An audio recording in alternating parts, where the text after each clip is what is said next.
Well, Neil, let's get the transfer window out the way first. Is it a case of working with the group as it is for this weekend?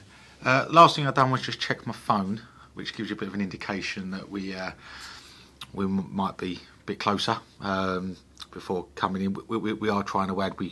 We are close to adding somebody. Obviously, the deadline becomes 12 o'clock Friday, so that might become a race against time. But again, I can't ask for any more support from the board and the football board, and yeah, let's see what the next sort of 22 hours brings. What's your thinking in this kind of situation? Do you, with the match preparation, do you draw a line and say this is the point where I've got everything as I want it, and if we sign someone I might stick them on the bench, but largely they're an added bonus, or is there always that flexibility that you think I could squeeze them in? You have to try and keep open-minded to a certain degree. What you have to do is you have to work out what the game plan is with and without the ball against Fleetwood, which is tough in itself because they played two shapes in Charlie Adams, 2 games in charge.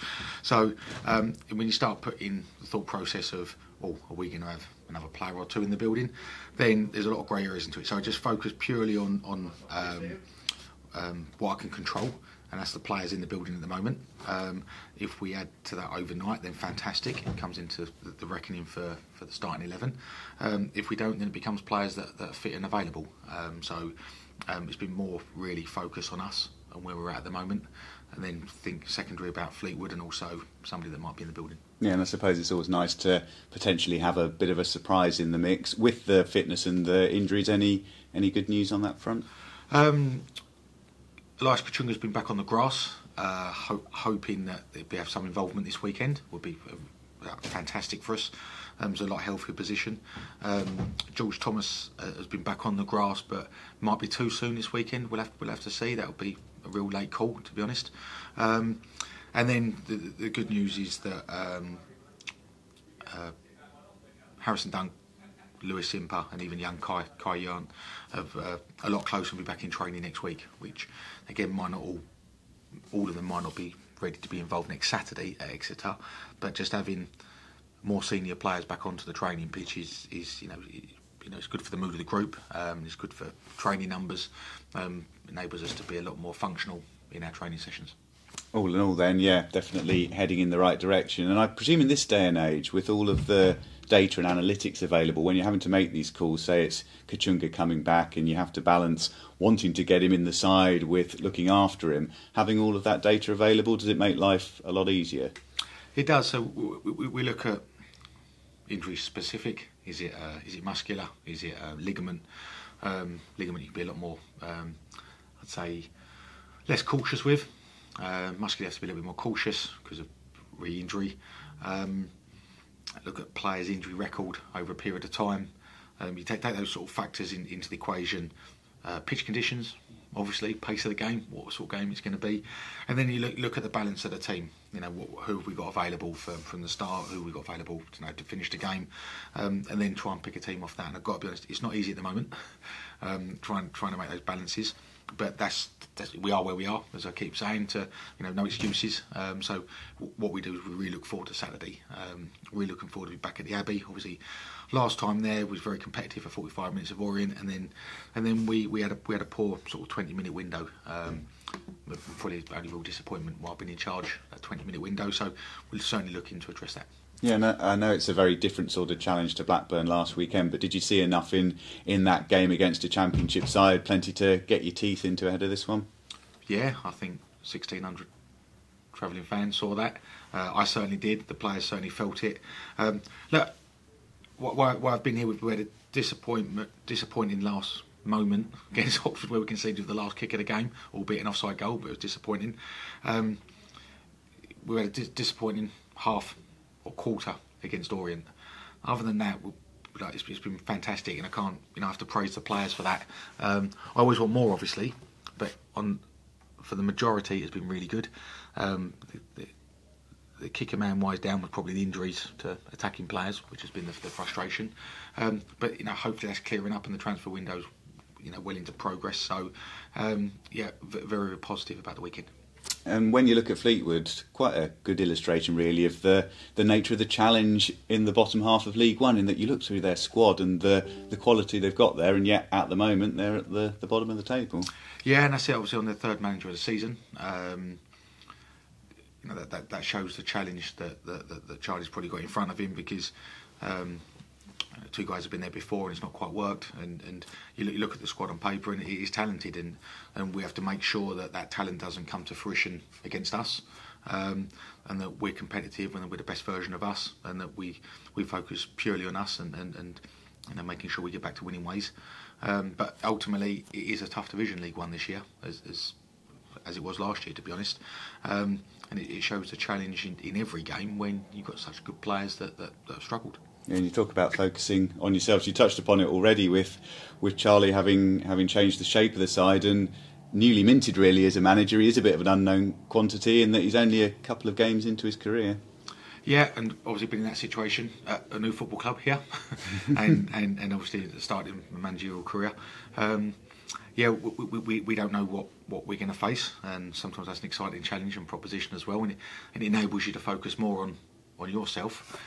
So yes, we'll be prepared for Fleetwood. Of course we will. Individually, we know what the players are and how they play. We'll see. Even when we get the team sheet, it might be might be twofold to what they can do, and we'll adjust accordingly if need be. And I know you've been really pleased with the level of backing from the supporters, home and away, and I guess the level of understanding as well, appreciation within games, and plenty more of that needed at the weekend. Yeah, I think so. I think what I've known since I was a young boy playing up here in the city is that it's a good fan base. It's a patient fan base, and of course everybody wants to win, but a sensible fan base that understands where a football club is in each moment. And at the moment we are in a difficult moment injury-wise, but a great moment in the sense of we've picked up 7 points in the 5 games. We've scored some goals, a lot more than we had, and we've got some players that individually that are in really good form as well. So there's so many positives to it. Fans just come, enjoy it, get behind us, because it's one of them. It's fine getting behind us. The other day against Orient, you've got almost a full stadium, big away support, good atmosphere at times. Blackpool at home, Charlton away, great atmospheres. Blackburn all great atmospheres, because it's almost a sexy opponent. No disrespect to Fleetwood, it's slightly different. There won't be a big away following, but it's an important day for us and the foundation work. So, for us, it's important that we have that atmosphere and we have that backing, and really looking forward to it. Brilliant, that's great for me. Thank you. Steve, you on? Hi, Neil. Yeah, hello, mate. Yeah, hi, Neil. Yeah. Sorry to state the obvious a little bit with this question, but is it a striker on loan that you're close to bringing in? I won't comment on individual players or positions, but I've been very clear of saying I know where we're short, where we need to add, and Steve, we hope that we get to add to the ranks this weekend. Have you got an update on Gassan's injury at all and what that potentially might mean for his loan? Gassan, nothing changes last week. Still our player. And continues to stay in rehab with us. We're looking at middle to end of March to be back fit on the stress fracture of the foot. Gassan is extremely optimistic that he's going to be back sooner, as he's a positive lad, and you've seen the way he plays the game. He's full throttle, 100 miles an hour. You've interviewed him. He's a great case, determined character. What desires ridiculously high to get back quickly. Hopefully he's back before that. But at the moment, we're looking at at least 8 to 9 weeks from here. Certainly from your end, you said that if he came back around that time, you'd want to keep him around for the running. I presume that is the case. Yeah, as we stand at the moment, no communication up. To contrary to that, if there is, obviously I'll let you guys know and be very honest and transparent. At the moment, no, Gassan, he's desperate to stay with us. I'd love to keep him. So at the moment, we're going along that route at the moment. And with J.K. Gordon going back to Palace as well, I presume, was that a mutual decision between all parties that was the right decision to take with him? Yes, yeah. No, I understand as much as I enjoyed working with John. he hadn't played a lot of football when I arrived, and he wasn't in my first 11, and ultimately didn't make too many changes in the first 4 games because the lads were so bloody good. So I think it's just come to a natural conclusion that John's loan's finished, and Palace, well, we're happy for him to go, but I think Palace would have been quite happy either way, to be honest. John was happy to go back because he wants to play. He doesn't want to even... John's thought process, he's a great lad. Steve is a really good lad. He trained really well. I know we had a misdemeanor last week. We missed a couple of bits, but he's a really, really good boy, and he just wants to play.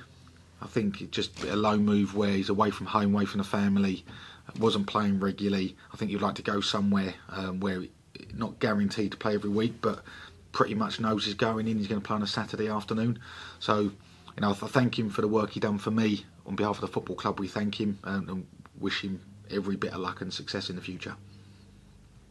Just on Fleetwood as well, given their form, I think they've lost 9 and drawn 2 of the last 11. Is this a good opportunity to put some distance between yourselves and the bottom 4 this weekend? Yeah, obviously we've done that before in the first couple of games, and then by probably not playing games, the gap's lessened a little bit. And when I first took over, I think it was 4 points, but we played a game or 2 more than everybody else. I think it's now gone the other way. I think we're still 4 points again, but we're a game or 2 behind everybody else. So yes, of course we have a run of fixtures now where you look at it, and over the next 7 games, then we play 5 at the bottom, sort of 8 or 9 teams, where we have to earn the right to amass points. But that is the thought process: is that we add in the window as quickly as possible when we attack these games. Of course, the league table doesn't lie at the halfway stage. Everyone deserves to be where they are at the moment. Fleetwood, we know, are a dangerous side because they have good players on their books. It hasn't happened from yet, and we have to make sure that doesn't start to happen this weekend. We have to be ruthless, and we have to have a winning mentality for sure. That I thought we had for 45 minutes against Orient, but we didn't have for the second half for a 20-minute period, and that's what I won't accept. That's great. Thanks, Neil. Pleasure. Just a real quick one from me, Neil, because I can see the time ticking down. How much of a sort of tough decision have you got at centre back? You've had a good look at 3 of them now. Just Zeno, I think, that hasn't played too much. So for tomorrow, how tough a decision have you got in that regard? At who plays in the back 2 there? Yeah, well, I'm very clear what I'm doing. Obviously, I'm not going to tell you now. You'll have to wait till Saturday afternoon to see. But I'm very. How tough was it to get to that decision? It was, and it has been since I come in, to be honest, because the guys have done great over the course of the season. Zeno's been really unlucky that hasn't been fit until probably two weeks ago, properly fit. So yeah, it is at the moment. We've got 4 centre halves that all want to play and have played. So yeah, it's not an easy decision to make for this weekend, but I've made my decision and I'm very content with it.